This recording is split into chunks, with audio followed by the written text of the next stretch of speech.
What is up, freaks? It's your boy Marty Ben here to introduce this episode of Tales from the Crypt, a Bitcoin podcast. I sat down, first time in a long time, with Greg Foss, the boss, Canadian hero, expert of credit markets, sovereign credit markets, and a Bitcoiner who's getting into the energy space as well, helping facilitate the merging of the energy sector and the Bitcoin mining sector. It's a beautiful thing to see. We had a great conversation, talked about Evergrande, the state of credit in the world, how the fiat collapse is accelerating, how energy and Bitcoin are merging, and much more. I hope you guys enjoy. This trip was brought to you by our good friends at the motherfucking Cash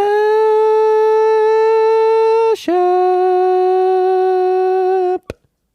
Cash App's here to help you stack sats, send sats, receive sats, sell sats. If you so please, we're saying sats because sats are the standard. There's 100 million sats in one whole Bitcoin. You don't have to stack a whole Bitcoin. You don't have to stack a whole fraction, a fraction of a Bitcoin. You can stack whole sats instead. Cash App makes it very easy. You can DCA into sats. That's dollar cost average. You set a set amount on the cadence that you want. The cadence available on Cash App is daily, weekly, or bi-weekly. And you set it and forget it, and you stack sats in the background. On top of that, Cash App can be your bank account. They're offering account numbers and routing numbers, so you can get your paychecks direct deposited into the app. It's becoming a new bank. They have their cash card accepted anywhere Visa's accepted with their Boost program. Sometimes you get sats back on that. I did last week at dinner. What else is going on here? That's it. If you haven't downloaded the Cash App, make sure you do so using the code STACKINGSATS. That's STACKINGSATS. You're going to get $10, and $10 is going to go to our good friends at Owls Lacrosse. That's Owls Lacrosse. Woo, woo, woo. Owls Lacrosse. This trip was also brought to you by our good friends at Unchained Capital. Unchained, coming over from Rabbit Hole Recap to the interview series. It's a great thing to see. Unchained Capital has a new website. It's no longer unchained-capital.com, though if you go there, it will redirect you to the main website, which is now unchained.com. And when you go there, you will see a plethora of offerings. The one we're here to focus on, though, is their Vault product, and they want to get more people onto their Vault product. Their Vault product is a 2 or 3 multi-sig account where you hold 2 keys. Unchained holds 1 key. It's a collaborative custody model. You can always move your UTXOs out of your vault, but if you're ever in a pinch, you only have 1 key on you, and you need Unchained to be that second in the 2 or 3 signature. They are there to help you. And really, this product is about eliminating single points of failure, whether it be third-party custodians like exchanges, where a lot of users hold their Bitcoin. You don't really own your Bitcoin unless you bring it into a wallet that you control. And this vault is a wallet that you control, since you have 2 of the 3 keys necessary. 2 of 3 keys that can move the Bitcoin. You need 2. You have 2. You can always control that.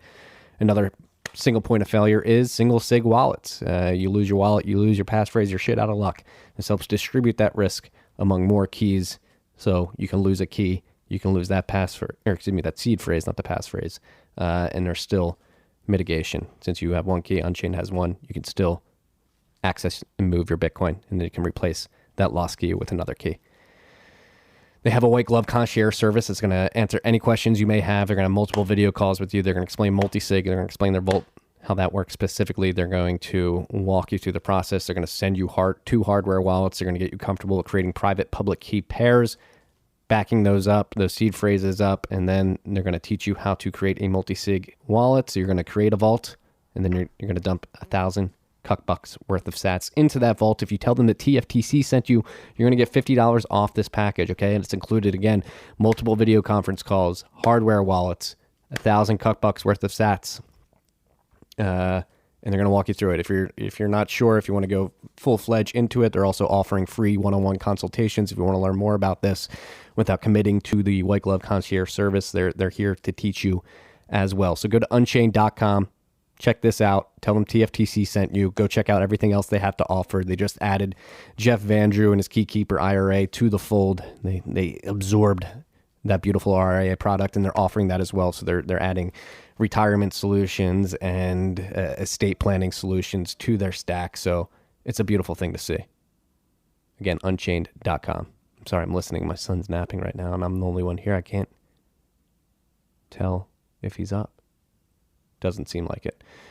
This rip was also brought to you by our good friends at Compass Mining. Compass Mining is here to get more individuals in the mining game. They want to further distribute the personal ownership of hash rate amongst more individuals. This will make the network more robust.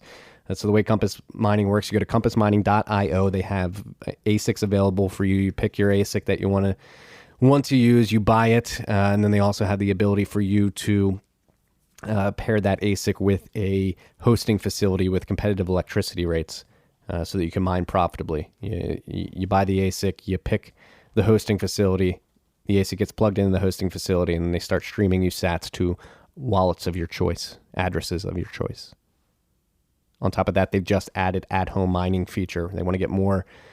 They've answered their customers. Customers say, hey, I want to mine at home. Don't necessarily need the hosting. Love that you guys are giving us access to ASICs. And so they heard the call, and they're providing a product for you. So they're going to make the ability for individuals to buy miners, get them at home, and then figure out how to set them up much easier. They have a support line. They're gonna offer clients the ability to talk one-on-one with a personal advisor to help figure out how to actually plug it in, the electrical infrastructure that's necessary, how to connect to a pool, and do everything from home. It's a beautiful thing. So go check out Compass Mining at compassmining.io. We have a special link in the show notes if you want to contribute specifically to this show. If you're thinking about using Compass, you can do so using the link in the show notes. Shout out to Compass. Shout out to more individuals getting into the mining game. The further hash rate is distributed, the further hash rate ownership is distributed, the better for the network. It's a beautiful thing to see. Last but not least, this rip was brought to you by Brains. Brains is the company behind Slush Pool, the oldest running mining pool in the world, founded in 2010 with over 1.25 million bitcoins mined in its lifetime. They've been operating Slush Pool since 2013, are always working on improvements such as the big upgrade that was launched earlier this summer, which includes ultra flexible payouts. Ooh, I think that is my son. Oh. Is he okay? Oh, I'm getting yelled at. I think it just started. I think literally. Uh-oh, I had to pause there. That was my son. I'm getting yelled at by my wife who just walked in and was like, how long has he been up? I don't know. Hopefully not long. I'm on the third floor. He's on the first. I heard a peep. You guys heard me hear the peep. Okay? You heard it. We have documentation. I was going to finish this 2 minutes of ads and go pick him up. I'm an incredible father. Where was I? The upgrade of Slush Pool earlier this year. It includes ultra-flexible payouts that can be either time-based or threshold-based mining, reward splitting, or automatically distributing rewards to multiple wallets, and of course, dark theme. Brains is a Bitcoiner company through and through, and they're working on the most unique and cutting-edge projects in the mining industry, including Brains OS Plus auto-tuning firmware and Stratum V2 mining protocol. And they're hiring. If you're a Rust developer, systems programmer, or if you have experience with embedded devices, there may be a place for you to join the team at Brains. Check out Brains, that's BRAIINS.com/careers to see open positions and submit an application. As for the big question, when WhatsMiner? The answer is still soon TM, but the team is making steady progress, and Brains OS Plus is running smoothly on the machines in the Brains offices. Meanwhile, Jan, who was on TFTC episode number 73, along with Pavel, go check it out. And he was also on Citadel Dispatch last week, spreading hot alpha. He's been grinding away at adding support for the Antminer X19 generation that is now progressing into private testing. That means at least some models of the X19 generation will be supported before WhatsMiner, but no exact ETA yet on the public release. Currently supported devices are the Antminer S9, S9i, S9j, as well as the S17, S17 Plus, S17 Pro, T17, T17 Plus, and the ones added this summer, the S17e and the T17e. Public service announcement. If you're running Brains OS Plus firmware, you do not need to point your hash at Slush Pool. You can point it anywhere you want. However, if you do point at Slush Pool, you're going to get 0% pool fees. If you want to get unique insights on the Bitcoin mining industry, along with the updates on Brains OS Plus, Stratum V2, and other Brains projects, check out the Brains blog at Brains, BRAIINS.com/blog, and follow the lesser known at Brains_systems, plural, Twitter, where the team is posting deep dive threads on various mining topics. Enjoy this episode with Greg Foss, the boss. Please forgive me for being a bad father.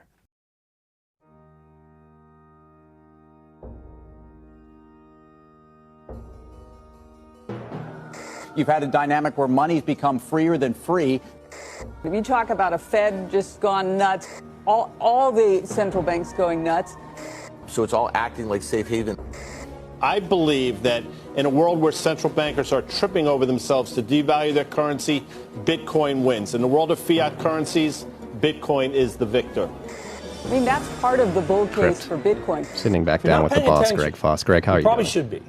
Things are great, Marty. Thanks for having me. It's been a while, and I'd like to take the opportunity at this point to thank you for getting me on the radar. Your podcast, the last one we did together, got the ball rolling, and I'm pleased to say yesterday I did 3 podcasts in one day. So 3 in a day? 3 in a day, man, and including with your buddy Peter McCormick and then Jay Gould, who I've come to know and very, very respectful of.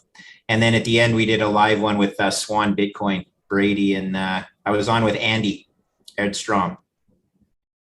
Hitting the circuit hard these days, man. Yeah, it's I guess I'm in demand.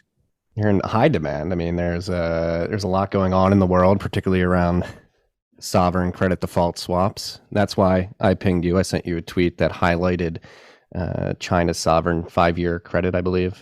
Beautiful. The price of their CDSs was skyrocketing, which signaled to me, at least, that participants or market participants were willing to pay a premium on insurance of a default of some sovereign debt in China. Is that a correct synopsis of or description of what that price increase means? Couldn't say it better. I think perhaps the best way to interpret it, though, Marty, also is that the market is pricing it as the equivalent of a triple B type of credit risk in the CDS market. Now, triple B is not inherently a bad rating. There's, certainly other countries that are worse rated according to S&P. I'll just say, though, that for the world's second largest economy, it's not a position of comfort.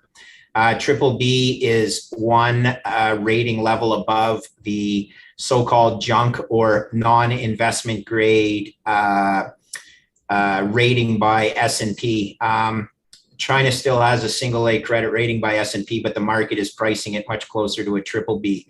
So you always have to anticipate that the market is smarter than the rating agencies. Certainly we saw that in the case of Lehman Brothers, the great financial crisis, and all the downgrades that happened there after the market was telling you these downgrades were going to happen. So I'm not predicting that China is going to fall off a cliff. I'm just telling people, watch the market. The market is truth, and the market is pricing China much closer to a triple B than its implied rating.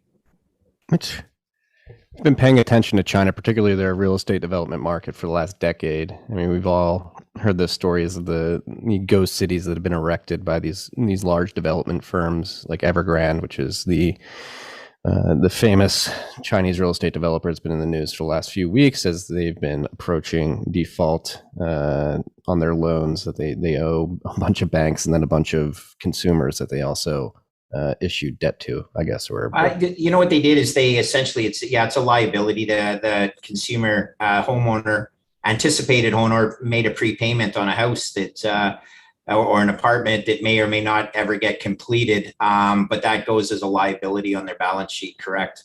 Mm-hmm. So, how would you describe the Evergrande situation? I mean, there's a bunch of theories out there about the number of outcomes that could happen from this. So, right, the ones I've heard, it's like it all depends on whether or not the CCP steps in and bails out either Evergrande or the lenders who lent money to Evergrande or yes, gave cash for future development of apartments. And then so there's that scenario, and then there's one where the Chinese government doesn't step in and just lets it collapse. And if that happens, does a contagion break out outside of that niche real estate market within China? And it seems like news came out last night, or at least rumors, that the CCP is thinking about nationalizing Evergrande, splitting it up into 3 businesses, I believe, and taking over. So let's start with the facts.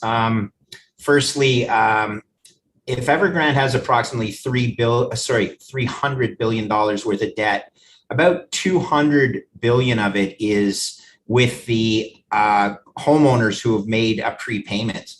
Now, so those aren't public debtors, obviously. Those are, homeowners that are not in a good spot, but it's not held by large funds. The publicly traded debt and bank debt is under $100 billion. And to put that in context, the Lehman Brothers on balance sheet exposure at Lehman Brothers was $600 billion. And that was in the great financial crisis. We know that they defaulted. And then after that, another hiccup in the market was the Greece debt restructuring in 2012. And they had about $200 billion of debt. Looking though at Lehman Brothers in comparison, the very important thing that's different between Evergrande and Lehman Brothers was not the on-balance sheet debt, it was the off-balance sheet exposure. Things like the credit default swap market, where Lehman was a counterparty that may have sold insurance to a buyer of insurance or a buyer of protection. And then all of a sudden, if that derivative contract defaults, the buyer of the insurance is out of luck. And it's much like saying, I bought fire insurance on my house, but my house burned down, and then I go to collect from the insurance provider and he's no longer in business. So it was the off-balance sheet exposure in Lehman Brothers that was really the systemic crisis. There was rumors, for example, if AIG was allowed to fail, that would have caused Goldman Sachs to fail as well, because Goldman had purchased so much credit insurance from AIG, et cetera. So you don't have that in the Evergrande situation, and that is very, very important. So these cross default concerns don't exist, and 90 billion or 100 billion of publicly traded debt and bank debt is really not a big situation with respect to a global market concern. The reality is, though, there is risk, and these, using Jeff Booth's expression, you never know which snowflake causes the avalanche. This is not a good thing, but let's analyze other things in the market that would indicate that it is, in my opinion, at this point, still contained to the property developer group in China. So the first thing is this. The market is not signaling distress, the bond market. It's signaling it's over, okay? So there's an old trading axiom that I used to joke about, or not joke, I lived by actually when I traded junk bonds. It was called the 60-40 rule. And the 60-40 rule basically says bonds never live in the 60s for long. They either fall in price into the 60s, at which point they become stressed entities, and they recover to the 70s because, the market sees them through this type of crisis, whatever that was causing the crisis, or they gap down into the 40s, which is their historic recovery rate on subordinate debt is about a 40 cent on the dollar recovery. Here's the funny thing. Evergrande bonds are already trading below 25 cents. Okay. So what does it say?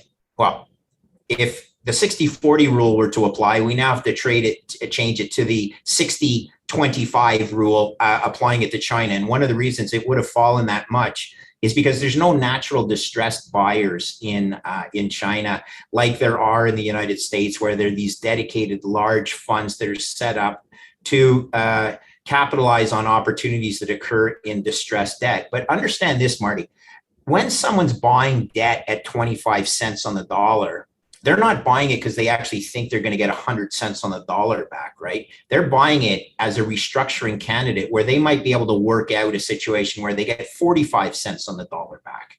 So the return is not a yield to maturity return. It's a return on capital calculation where you're trying to make 15 or 20 cents on a 25 cent investment. So you're trying to, maybe double your money, but it's by no means a bond anymore. This is now going to be a restructured equity.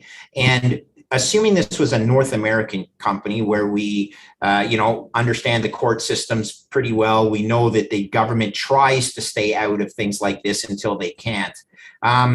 Just putting that in perspective, though, 25 cents on the dollar is quite funny that people still look at the equity for guidance in Evergrande. The equity, yes, it still has trading value, but it has no intrinsic value from a claim in the capital structure. Again, if the bonds aren't worth 100 cents on the dollar, the equity in theory is worth zero. Now, there are restructuring workouts where they cram down a solution to the equity holders where there's a small equity reward. But right now, the equity of Evergrande is a deep out of the money option that's being punted around by people who are hoping for a headline that says the CPP is going to come in and rescue the capital contributors. I'm not playing in that square, and I anything I'm talking about right now is not financial advice. But I would just tell you, if you're punting around Evergrande equity and that was a North American equity, understand you're not trading the equity, you're trading an option. And in my opinion, a deep out of the money option that, if you really thought there was recovery value anywhere, you'd be putting your money in the debt, right? You hope to buy the debt at 25 cents on the dollar and turn that into a 40 cent on the dollar restructuring under some sort of scenario where, they do have a lot of land, they do have asset value on the balance sheet, but don't forget there's also $200 million of liabilities to Chinese consumers. And I think that's where the bigger contagion rests. But one final reason I'm going to point out from a debt perspective that I think it's largely contained to the Chinese high yield market. Firstly, the Chinese high yield market is yielding over 14% right now. Compare that to the US high yield market, which is around 4%. So there's a delta of 10 percentage points. That's 1,000 basis points. Okay. That's huge. But what is the high yield market in China? It's largely property developers. And secondly, and most importantly, Evergrande is about 15% of that market. Well, when you calculate a yield on a bond that's trading at 25 cents on the dollar, that yield makes no sense, okay? Because it's just a mathematical calculation. In theory, what would be your annual IRR if you bought something at 25 cents on the dollar and let's say it matured in 8 years at 100 cents on the dollar with a coupon of, let's say, 5? Well, that IRR makes no sense. It's a number, but doesn't make sense from a market perspective because you're not going to get your 100 cents on the dollar back, or the chance of you getting your 100 cents on the dollar back is minuscule. So the Chinese high yield index, though, is calculated based on this yield to maturity calculation for a borrower that accounts for 15% of the market. And that calculation is not the right calculation to be making at this point. So if I can expand, or not expand, but pound the table on something for your listeners out there, spreads and yields are for kids, okay? Spreads and yields are for kids because when it comes right down to it, bonds always trade for a price. And that price, like any other transaction that occurs in any market, is determined and said, contract, that's it, sold to me, I buy at 25 and a half, I'm open on more, for example. But that 25 and a half, you're not saying, hey, I'm buying it at 14,000 basis points. No, you don't say that. You say, I'm buying at 25 and a half. You're doing the calculation in your head, whatever it means, but you're not, again, buying it and translating it to a yield that trades on the high yield market in China, except that's what the guys are doing when they say that the Chinese high yield index yields 14%. So that's one very important point. The other thing is, if you look to the investment grade market in China, spreads there have largely almost contracted. They've actually shown that there's less risk in that market because they feel that a crisis in the high yield market will dribble down to more people looking for quality. Mm-hmm. And so this is all part and parcel of me saying there's only $90 billion of debt. When I say only, imagine only 90 was only a problem. And the second part is it's not leaking into the investment grade market in China yet. It was accurately reflected in the CDS market. And we're back. Can you hear me? I can hear you. Sorry, that's I need a new computer. That's all my fault. Sorry, freaks. We're back. That was cool. You were in the middle of describing.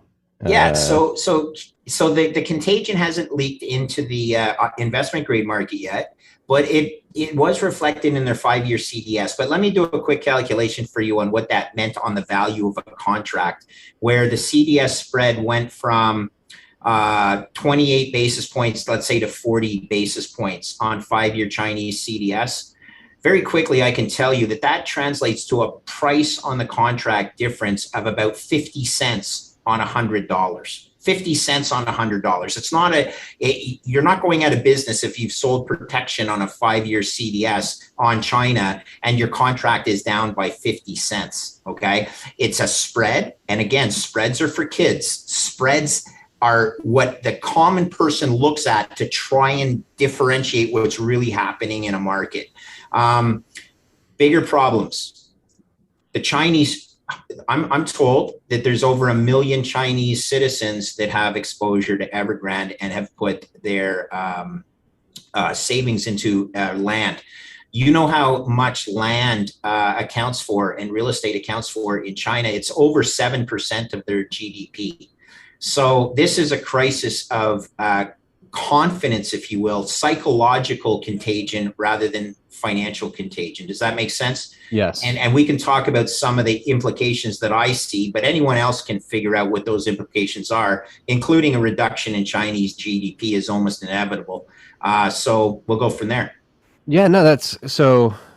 Having followed this for like a few weeks now and sort of understanding that like you just mentioned, the risk of financial contagion outside the real estate market probably it's not going to be like a Lehman moment, even though I've said it possibly could be many times over a couple of weeks. But now I'm like, all right, having come to understand what you just described, the amount of overall exposure is rather minuscule compared to what Lehman had on the books, or excuse me, off the books.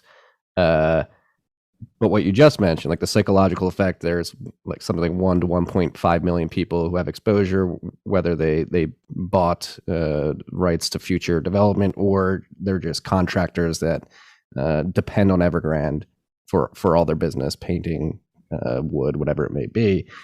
Like, and we're already at a point in the global economy where things are very fickle, particularly in the supply chains that are heavily dependent on the China manufacturing hub of the world. Like, if you have a crisis of confidence amongst the Chinese citizens that leads to people losing jobs and losing money, does that slow down manufacturing even more over there? And is that the ripple effect that begins to materialize across the world? And I think that's exactly the way that I see that as a bigger risk. So let's play out some scenarios there. The Chinese consumer is now not able to count on land and appreciating value of land. What if the Chinese consumer says, that's it, I'm going to start consuming more? And they become competitive in the global markets for consumer products that we've relied on them to produce so cheaply. Is there an inflation trickle down there around the world? If not only does the Chinese consumer want to, enjoy life more, what if the government, and this is what I've read in certain places, Xi says, we want you guys to become consumer focused. We want to build a bigger part of our economy based on the consumption habits of our population. Then all of a sudden, the global supply chain which used to be just, export China, export cheap labor, export everything, becomes, oh my God, there's 1 billion citizens that have changed their consumption habits.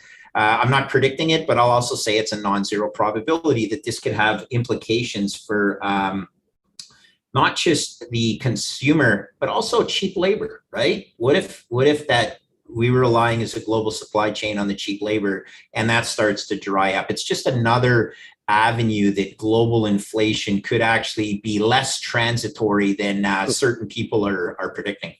I think it's becoming glaringly clear that this inflation is not transitory at all. And again, like this situation, while it may not be a Lehman moment in the sense that it leads to a financial contagion, it could be just like another snowflake on the stress of the global supply chain, which is heavily centralized in China.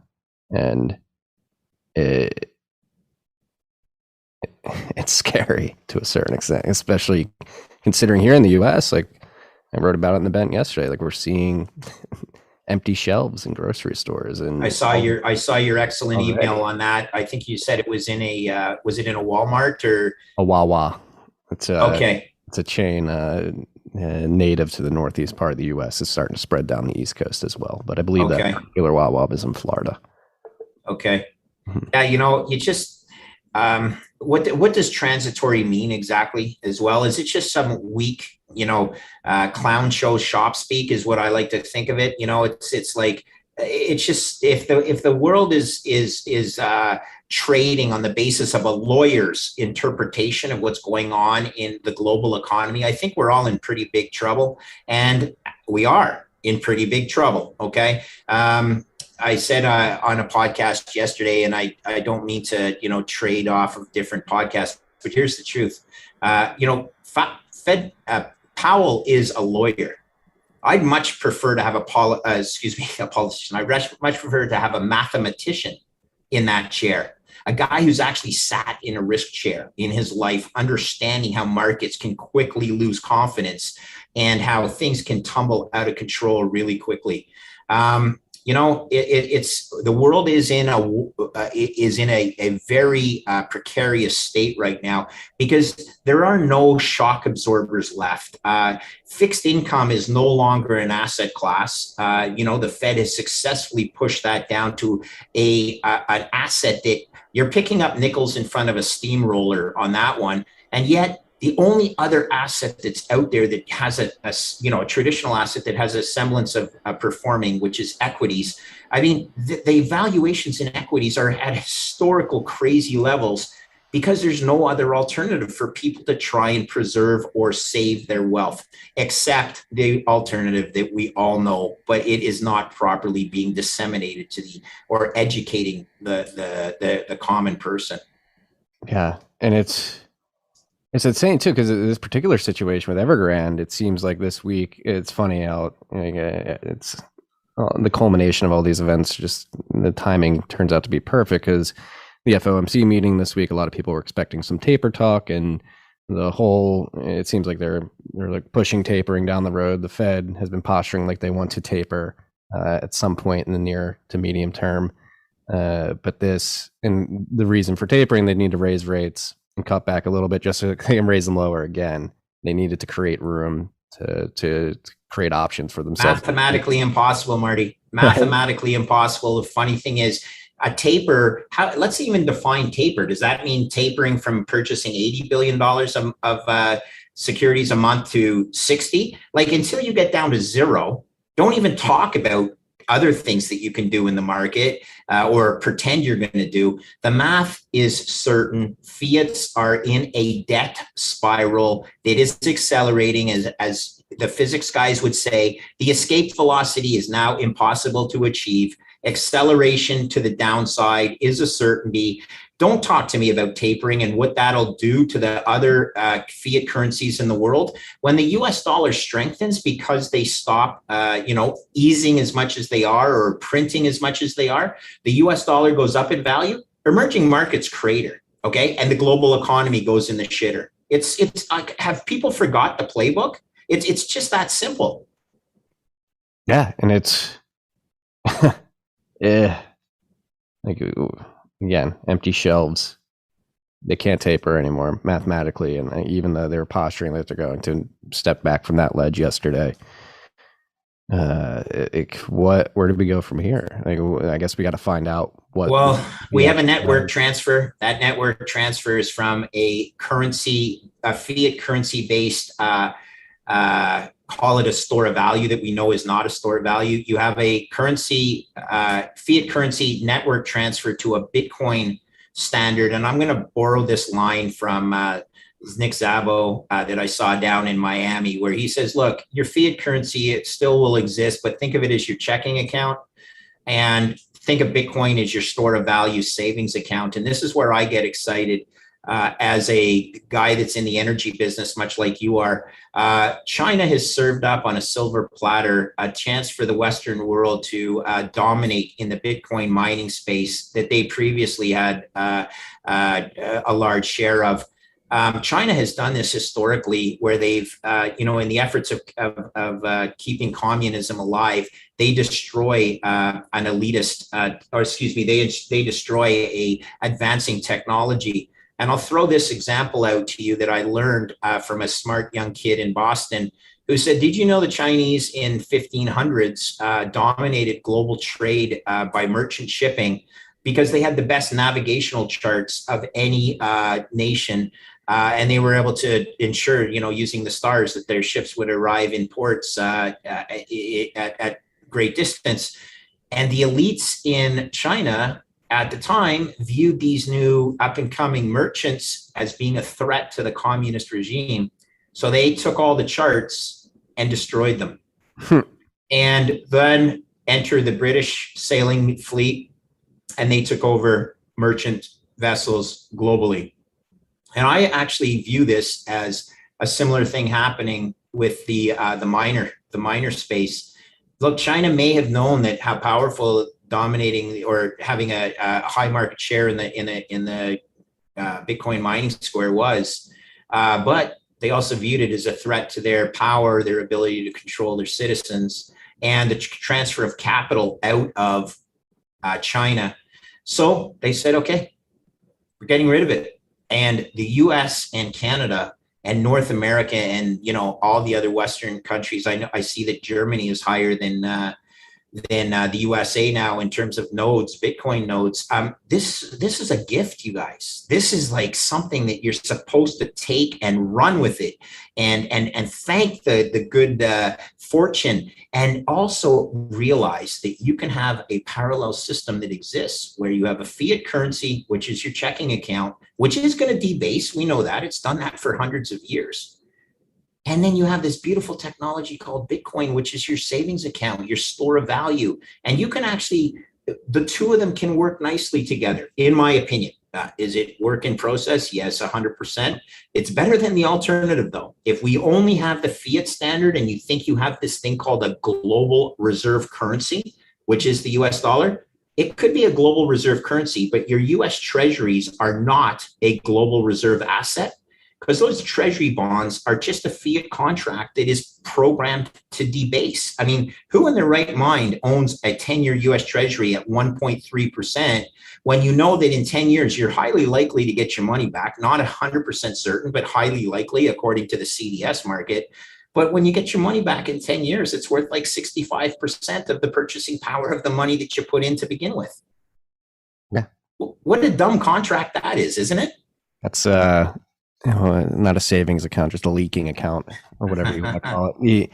But that's so that the adage, or there is that weird thing about China, where like there's like every about 500 years they have this chance to dominate, and they somehow screw it up. And obviously the mining is a big thing. But one thing I worry about, particularly here in North America, is that our idiot politicians ruin it with terrible energy policy. And I think Bitcoin can help fight against terrible energy policy because it helps make us more energy efficient. But that's one thing I worry with Trudeau up in Canada, and Biden and crew down here in the US, trying to force industry into a certain energy mix that is unreliable and not sustainable, will eventually cause prices of electricity to rise, which could hurt the mining industry if it's too expensive. But I have faith in the entrepreneurial spirit of Americans and Canadians alike to successfully push back against that, because it is getting to a point where it's nonsensical. We have a particular politician up here in Canada, well, two of them actually. One who's, I can tell you honestly, I've been in touch with him. Jeff Booth is a friend of his. I would like to call Pierre Poilievre a friend, but we're not on that basis yet, but certainly we're a confidant. He won his riding, so he maintains his seat in the House of Parliament in Canada. He has confirmed he's a Bitcoiner. I'm not taking anything out of context. I helped him buy the Bitcoin, and I'm happy to say that. But Pierre understands it. Pierre has gone on record as saying it's crazy that Canadians are selling surplus nuclear energy generated electricity We're not selling it. We're paying Americans in the northern peninsula of Michigan to take our excess energy, Marty. Because as you know, you don't power up and down a nuclear reactor, right? You got to get rid of that energy. And this is, she goes, Foss, doesn't it make sense that we should mine Bitcoin with this? And I go, hallelujah, Pierre. Thank you for being, accepting the first law of thermodynamics, which is the rule of conservation of energy, could be the most beautiful thing for Canada. And we got a lot of surplus hydro resource energy up here. That's on the grid, though. I like the off the grid solutions. That's the power company that I'm involved with. It's the stuff that you're doing. When you control your energy costs and the certainty of your energy costs, meaning if you're not on the grid, no one can tariff you out of existence, sometimes like what they're thinking of doing in Texas. I'm rooting for Alberta here because Alberta has a similar structure to the ERCOT situation in Texas, but what they also have is an ambient air temperature in Alberta that's 20 degrees Celsius cooler than Texas. Yeah. Man, oh man. That's a big issue when it comes to Bitcoin mining and the miners themselves, as you know. So I want Texas to succeed. I want Alberta to succeed. And I know Pierre Poilievre understands the benefits of this to a global or to a nation. The unfortunate part is Trudeau got in power again, and he doesn't understand 11th grade math. So he doesn't understand it, but hopefully his time is limited. Well, not only that, but I just think he's a bad actor. Pushing this. Build back better, World Economic He's part of that. He's part of the establishment, right? The only thing I could ask people to do out there, if you want to read a very interesting book, read Margaret Trudeau, who is Justin's mom. Read her book about her experience when she was married to Pierre Trudeau, and then ask yourself this: is there a possibility that there's a lot of concern with Justin's? I won't go any farther than that. He is absolutely endorsing some very foolish policies, and you could ask: is there a chance that he, that Margaret did acid when he was in the womb? And I'm saying that not because I want it to be true. Just read her book. There's no question in my mind, but I'm not telling other people to interpret it that way. The reality is this: Justin Trudeau is he aspires to be a G7 minister, if you will, part of the establishment. There's no question. And that's dangerous when you're throwing around policies where you have no understanding of what the implications of taking all fossil fuels offline, right? Like, come on. Okay, you can say you want to do that, but how come there's power shortages in central Ontario right now? Have you maybe legislated too much fossil fuel off of the grid? Wow, eh? Yeah, especially considering how Canada could be not only energy independent, but one of the biggest exporters of oil in the world if they really wanted to be, and they should be. It's just. So the positive thing that's happened is, sorry to jump over you, there's actually a publicly traded equity in Canada called True Energy, DR, that announced they're mining Bitcoin with their surplus or stranded energy resources. You know what was so beautiful about it? It was just nonchalant. They just had it. And yes. It was just like, hey, by the way, we have 11. A little bit Canadian of them, right? A little bit, okay, we're not sure how the market's going to react to this. So we don't want to suck and blow at the same time. So we'll just we'll release it in this sort of incognito way. I predict way more energy companies are going to do that. It only makes sense. Building on Michael Saylor's thesis that Bitcoin is actually digital energy or encrypted digital energy, people will understand that pretty quickly. Yeah, there was the Houston Bitcoin meetup last night where it was mainly oil and gas execs meeting with Bitcoiners. I've seen it in Great American Mining. All the big boys are coming. It just makes too much sense. You have all this wasted energy, and you can turn it into a significant revenue stream. You can fight back against the polluting narrative and the onslaught against the oil and gas industry altogether. Hey, we're being extremely efficient with all of this, and I think it's time for the oil and gas industry as a whole, whether it be here in the United States or Canada, to have some confidence, have some backbone, push back. The oil and gas industry provides an immense amount of utility for all of humanity. We wouldn't be able to have the products that we're using right now, this mic, this computer, my cell phone right here, this cam, without petroleum. Like it makes the modern world go round. And for some reason, the last couple decades, the environmental hysterics have allowed the oil and gas industry to be painted as this massive villain when they're in reality a massive benefit to humanity in modern world that we have today. And 100%. A chance for me to shout out a very valuable research publication that I subscribe to. Larry McDonald of the Bear Traps Report. Great publication. You got to pay for it. But much like any good publication out there is so much information in there about how the governments have, it's an ESG catastrophe, essentially, where you're seeing power prices in the United Kingdom, for example. They've had a very low energy wind year, a wind event, if you will, and all their windmills produce far less or generated far less energy than or electricity than anticipated. And you're having shutdowns in the manufacturing sector where the plants have to be taken offline because the grid is unstable. This is ESG backlash, very clear. I mentioned that we're having the same problems in Southern Ontario. That's the manufacturing hub of Ontario, where there's no way that the local Hydro One can provide certainty of meeting the power demands of the manufacturing in the Greater Horseshoe area. That's the Southern Ontario. This is very concerning, because if a global company has the opportunity to set up in Southern Ontario, and he's comparing that to somewhere in the Midwest United States, he's going to look at that and say, well, I'm going to take the Midwestern option over the Southern Ontario option. And look, I love the United States and everything. I've told you guys that, but I also love Canada.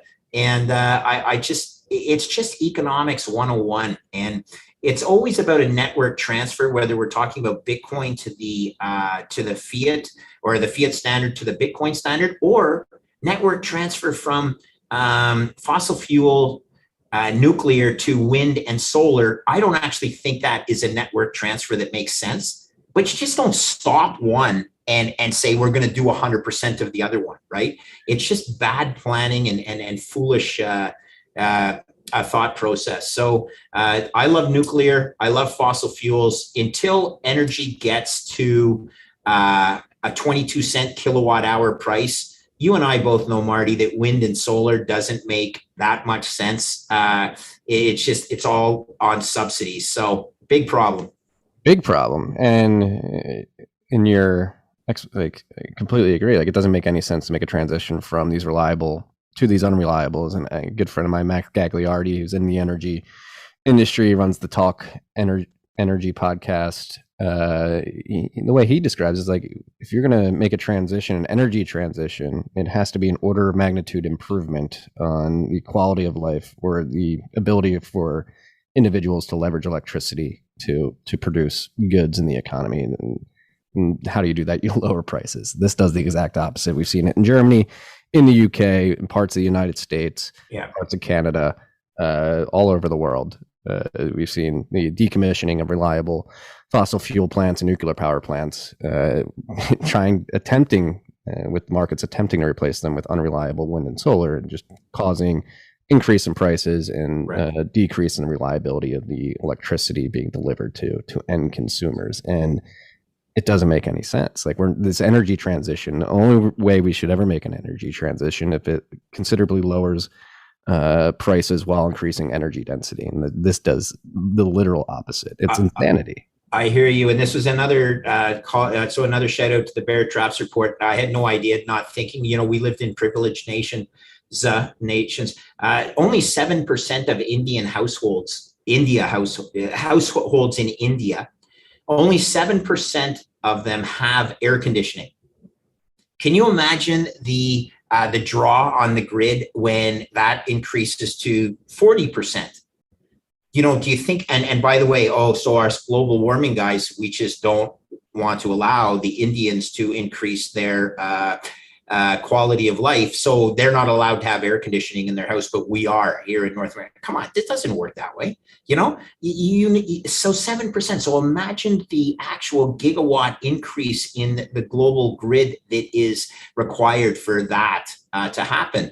And it's a fact of life. And as you correctly point out in your publications all the time, every single advancement in human productivity and human quality of life and standard of living has been accompanied by an increase in efficient energy usage. Yeah. That is a fact. Don't overthink it, and embrace the ability of the Bitcoin contribution to the clean energy movement to actually be such a positive to that.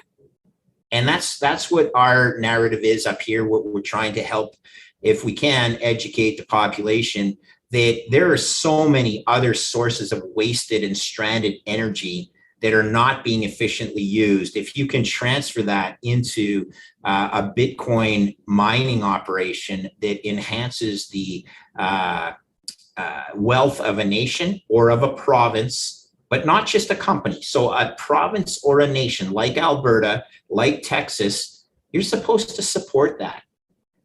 Permanent funds, baby. Let's get these Bitcoin permanent funds in. You can, if a state, a province, a country has energy assets that are being wasted, pop a Bitcoin mine on there and roll some of those profits into a Bitcoin permanent fund that can appreciate in value as Bitcoin monetizes, and you can actually lower taxes and decrease friction, increase jobs. It's a win-win-win-win all around. And it seems simple, right, to guys that can think outside the box. But if you get your MSM information from the networks that are biased to the faulty green narrative, hydropower is so pure. My partner in Validus Power is an Indigenous Canadian.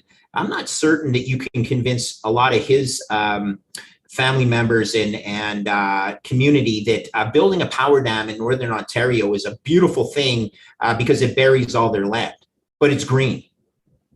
Well, come on, let's think beyond the narrative that hydro energy is this beautiful, clean resource. Yeah, it is. But don't forget of all the land that you've buried to build the dam to generate the turbine. I get increasing amounts of hate mail, Marty, and one of the good things is that it means that the truth is being told, right? We need to tell the truth. Your publication is beautiful at doing that. I'm sure you get tons of hate mail as well, but the alternative to listening to the drivel coming out of the mainstream media is listening to people that actually understand things like mathematics, things like conservation of energy. Most importantly, people who tell the truth, not a narrative that is scripted by, I'm not sure who's scripting it, but here's a neat thing as a Canadian that I've noticed. I don't anymore, but I used to watch all three major US networks in Canada every single night. Because they come on at different times in Canada, whereas in the United States, they're mostly on from 6:30 till 7 in your local news area. In Canada, I can get ABC News at 8 p.m., CBS News at 8:30, and NBC News at 9. Okay, so over that period of an hour and a half, I could watch these three shows, and you'd think they were somewhat independent, but it was crazy how of the 5 stories they would cover every single night, 3 of them were exactly the same. The 4th one was, potentially a little of their own narrative. And then the fifth one was, this is ABC is about, let's celebrate this generation, whereas CBS was doing another do-gooder idea. The point being, the top three stories were always the same and always reported with exactly the same angle towards, it's got to be this way because, everyone else is saying it's this way. And as a Canadian, I finally had to turn it off and say, I've had enough of this. It is somewhat coerced. And this is why I've started to embrace the Twitter and the Bitcoin community in particular. I've never met a better source of truth than Twitter. Now, you can argue that there's a lot of FUD and drivel on Twitter as well, and that's part of the freedom of speech option. But the beautiful thing is, I've been introduced to this community. I have never found a community that has so much collective intelligence and integrity.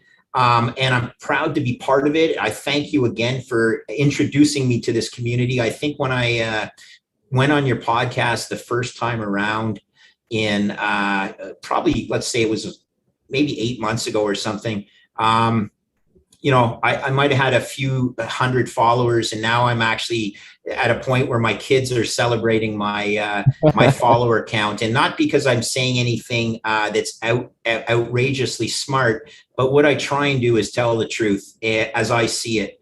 And sometimes the truth hurts, right? But we need to tell the truth because there's too many people out there who are hiding behind the lies of the IMF and the lies of Lagarde and these people who are totally conflicted to the truth. I'm completely flattered that I helped jumpstart the Greg Foss glow up, but that's what I try to do here is find good people speaking truth, and I completely co-sign exactly what you said. We need more truth in this world. I do get a lot of hate mail because people don't like that I aggressively say we should not be transitioning away from fossil fuels. These people are trying to, maybe they're not trying to, but the results of their actions is a controlled demolition of the modern economy that we have. And I don't want that. As somebody with an 18-month-old son, I don't want him to grow up in a world that is worse off than the one I grew up in. And I will speak out unabashedly. Luckily, the career I've set for myself and Bitcoin succeeding has allowed me to say things and not worry about the repercussions because I've inoculated myself sufficiently. But somebody's got to do it. Nobody wants to speak the truth, or Bitcoiners do, but a lot of people don't want to speak the truth. A lot of people don't want to hear the truth. And it feels as if we're at a point in human history where if more and more people don't understand the truth, we're going to go and devolve into a very chaotic Mad Max world. Luckily, we have Bitcoin. Thank God we have Bitcoin. I'm very optimistic that this message is going to get out there. I think another thing, too, with this particular time, 2021, heading into 2022, it seems like the powers that be, the Lagardes, the Bank of International Settlements, presidents in the G7 are not scaring, but they're rushing. They can tell things they're losing control, and they're trying to speed up their transition to whatever it may be, this central bank digital currency world where they want to put social credits on everybody and control everybody. It seems like they're getting sloppy and they're speeding up, and I don't think they're going to be successful just because I think they're too old, number one. It's becoming too obvious that they're lying and they don't actually know what they're doing, and it's becoming too obvious that the top-down control of these systems, particularly the global economy, does not work. We need something new. And I don't know if the onus is on Bitcoiners or the individuals we're trying to reach, but we need to get this word out there, and we need to get more people onto a sane Bitcoin standard. Your daily email is a source of, as a go-to for me. Your daily comment at the end is quite funny. Good work on that. I laughed the other day. You said something about your wife or something. Not that you were disparaging her by any means, but it was a classic family comment. So I encourage everybody who's listening to us right now to go back to Marty's. I think Marty, maybe share it again or just talk about how you got into this business. Because when your dad, you sat down with your dad and you said, "I'm not sure what direction I'm going in," and I'm so great work on sticking with that. I'm being introduced to young kids on a daily basis who are reaching out to me because they want to help make a change. I promise you, if I said I met 5 kids like that a week, I'm not exaggerating or embellishing. I am meeting some very smart young kids that for some reason are reaching out to an old fat guy in Canada that basically has some experience in the financial markets, and it gives me hope. Another shout out to a mutual friend of ours, Dylan LeClaire, for all the work he's doing, and he opted out of the Keynesian brainwashing that he termed the University of Vermont was educating him with, and decided to become his own educator, doing work that other people don't get exposed to in school, because there's a curriculum that is traditional and it doesn't talk about the fact that banks are regularly insolvent. That's real world experience that you need to live. And that's important. So people gravitate towards me when they say, Foss, how is it true that the Royal Bank of Canada was insolvent in 1988 when you started working with them? And I run through the math and I go, that's sort of scary. That's the Fiat Ponzi. Don't think of Bitcoin as the Ponzi. The Ponzi's Fiat. It's very simple mathematics. And it doesn't mean that Fiat should not exist. It just means understand it for what it is and don't store your value in your checking account. Store your value in your savings account, which is your digital energy, your Bitcoin. Yes, completely agree.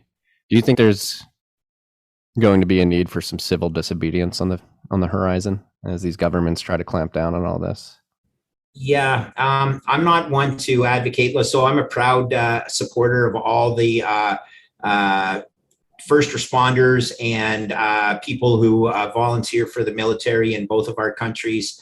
I support that. I don't think that I advocate rising up violently against the state in any way. And when I say the state in a good way. So a guy like Stoney, who I admire, but has a bit of a different outlook than I have. I'm not saying I'm right and he's wrong. All I'm saying is my preference would be a transition that's a network transition where people appreciate the good that can come from something without having to press the buttons that require civil disobedience. I advocate obeying the laws as long as they make sense. I advocate defending our nations when they are being attacked.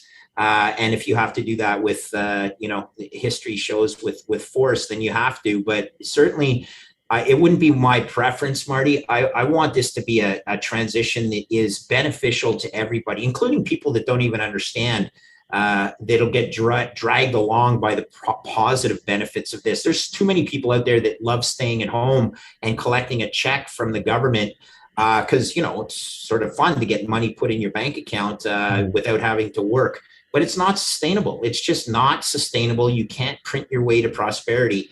And, young kids will learn over time. But one of the things for certain is, there's something to be said for old guys that have gray hair, that have lived through a thing or two that aren't necessarily taught in school. And I'm not saying that's me. I am old. I do have a lot of experience sitting in a risk chair that where I saw the world melting down in 1988. I saw the world melting down in 1998 with long-term capital management. In 2008, I think I said this to you before, I was certain it was over, okay? There was absolutely no way the world was going to survive the crisis, but they did, and the Fed did what they had to do. The problem in 2008 is the Fed never paid back the money they pulled forward. And when we had the chance to do it properly from 2008 to 2018, nobody had the guts, and the financial markets basically called the Fed's bluff and had a tantrum every time they said they were going to taper. Well, now it's too late. Now we have reached the point where it is inescapable. It's impossible to achieve escape velocity from the debt spiral. It's only math, and it's what happens when you exceed. We are currently at 400% debt to total global GDP. So total global debt to total global GDP is 400% or 4 times. There was a chance we could have dialed it back when it was manageable, but it's no longer manageable. And it's a physical, it's an absolute certainty that this will accelerate. And so that's where we are. So let's fess up to the truth. Don't try and sugarcoat it. You may think you're getting your UBI is a beautiful thing where you get money put in your bank account. I assure you, you're just stealing from the future of the kids, and we need to solve this. Yeah. A couple things here. First off, when I say civil disobedience, I mean peacefully.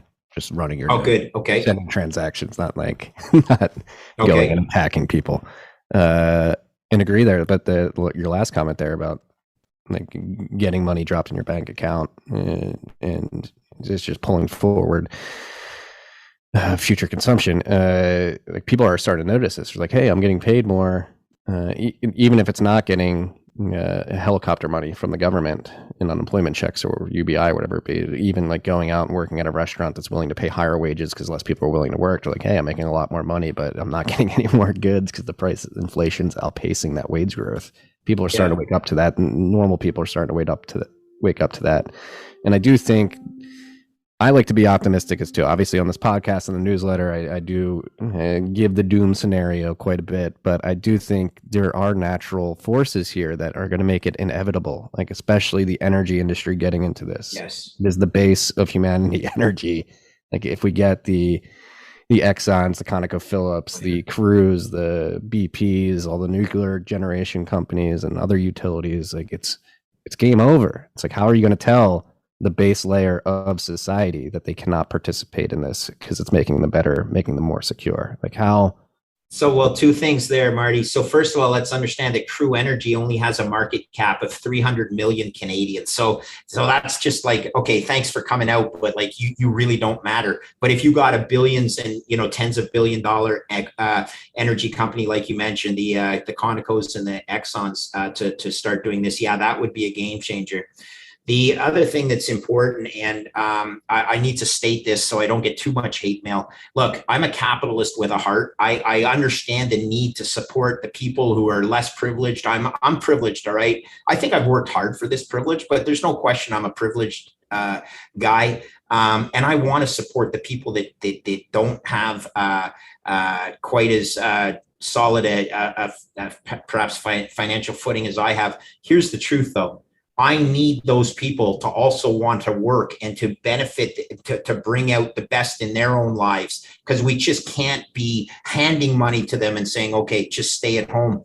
I just traveled across the country with my daughter, and Canada is a beautiful country. I know the US is a beautiful country, but there were pockets of despair that I passed in places like Northern Ontario, places, even downtown Vancouver has its spots that you're just like, wait a minute, this isn't how it's supposed to be. It wasn't like this 5 years ago. Something is wrong. And we've been printing money pretty hard for the last 5 years, and things have gone pear-shaped in certain areas. And that's just the problem right there. So again, look, I'm a capitalist with a heart. I want to help the less privileged, but you got to help yourselves as well, including the nation embracing an energy standard and a Bitcoin standard that can solve so many of these problems. So maybe that's a good place to sign off. I just want to say, I'm not a politician. That's a good thing, I guess, because I'm getting increasing amounts of good and bad feedback. Here's what I have is 3 kids, and my 3 kids are probably they are the most important thing in my life. And I don't want to hand over a world that I had a hand in making unstable. Because I never had the guts to speak up against it. When I started at Royal Bank of Canada in 1988, and I saw the fact that Royal Bank of Canada was insolvent, do you think a 26-year-old Greg Foss wants to run out and say, the Royal Bank of Canada is insolvent? Like, yeah, that would have done really good for my career, wouldn't it? I never would have worked in finance again. But the facts are the facts. And so now I'm 58. I don't have FU money, but I do have a level of concern for the rest of the world that I believe I need to speak out. So thanks for the platform. I really, really love what you guys are doing, what you're doing in terms of educating the world. And I'm proud to be part of this. I'm a proud pleb in this Bitcoin community that is optimistic, it's intelligent, and more than anything, it is motivated to make the world actually a better place. Well, thank you for all your contributions, which have been immense over the last year. It's crazy how anybody, if not me, then who? That's your mentality. If not me, then who? You got to come out here. We're going to educate people, spread the truth, and paint an optimistic view of the future. It's tangible. A lot of people are straight doomers. There's a lot of things to be optimistic about. We have the tools and the capacity to build a better future. It's right in front of us. It's just whether or not you're going to go out there and get your hands dirty and make it happen. I think gentlemen like yourself, I don't want to blow too much smoke up my own ass, but myself as well, we're out here. We're doing it. We're doing it because, again, we realize that it's tangible. It can happen, and we want it to happen because when I started this, I didn't have a child, but now I'm more motivated than ever to make a better world for my son and hopefully future children that my wife and I have. Beautiful, beautiful. Get out in those waves. Surfer Jim, call out to Surfer Jim. Hey, so thanks for having me, guys, and I look forward to our next chance to meet up, whether it's at a Bitcoin meetup or something in the energy business. We'll be meeting up, and we need to meet up in person. It's long past due. Greg Foss, the boss. Thank you again. My pleasure. Thank you. Peace and love, freaks.